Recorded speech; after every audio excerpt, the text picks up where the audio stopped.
The first thing to note is that test optional may not mean what you think it does. Many schools require scores from all applicants, but on the other end of the spectrum, only a very small number are test blind, meaning even if students submit them, they'll only be used for things like financial aid, not admissions. Most are somewhere in between.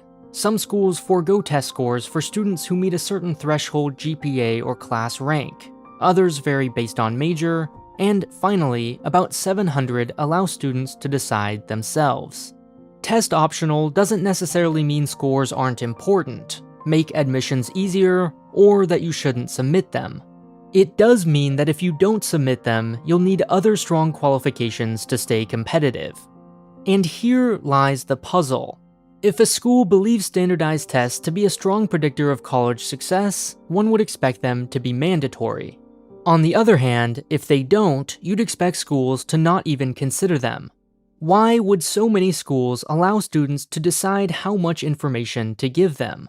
Information which could affect their graduation rate, academic performance, and eventually endowment. A few clues may help answer this question. Research shows a few things usually happen when schools go test optional. First, more students apply. Naturally, when universities make it easier to do so, whether by using the common application or removing requirements like test scores, more will.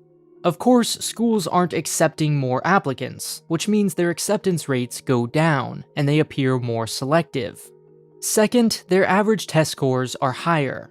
Each student knows all of his or her scores, and individually decides whether to submit them based on whether or not they'll increase their odds of getting admitted. Students with higher scores will choose to submit them, while those with lower ones will more likely not, inflating their accepted school's average statistics. In theory, this shouldn't matter. The College Board explicitly states that SAT scores should not be used to compare schools, and yet they are. By going test optional, schools may improve on college rankings, even if their true average scores actually decreased. 7.75% of the US News college ranking formula, for example, is based on SAT and ACT scores.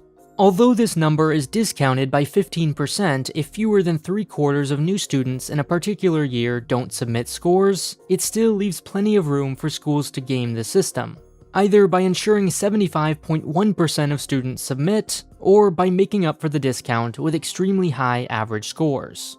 Bond rating agencies also use average scores to assess a school's student demand, and from it determine creditworthiness. Finally, a third effect of going test optional is disputed. It may increase diversity.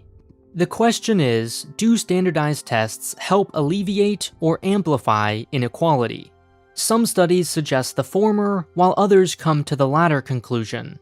In general, admissions officers agree that the #1 best predictors of college success are similar high school classes, like AP, IB, and honors. It's no surprise that arduous semester or year-long courses would better prepare students for arduous semester or year-long courses than, say, a 3-hour exam by itself. The difficulty is that every teacher and every high school and every city, county, and state teaches and grades differently. It's also been observed that grades are inflating over time. There are far fewer C's and D's and far more A's and B's today than there were 10 years ago. Thus, admissions offices can and should treat high school GPA as the most important metric, the College Board argues, but combined with national standardized SAT scores to compare and confirm these numbers between schools. How much the SAT adds in predictive power, researchers disagree, but admissions officers tend to agree that high grades and low test scores are better than the reverse. And it's these students who stand to benefit from test-optional policies. They're disproportionately first generation to college, women, low income, and speak a second language at home. While the SAT may confirm high GPAs for most students, it may make someone in this group look worse for no good reason. For example, they may not have access to test prep, or have the free time to take the exam several times. It's widely known that household income is strongly correlated with test performance, and for obvious reasons. Test fees, while insignificant for high-income households, can be prohibitive for the poor.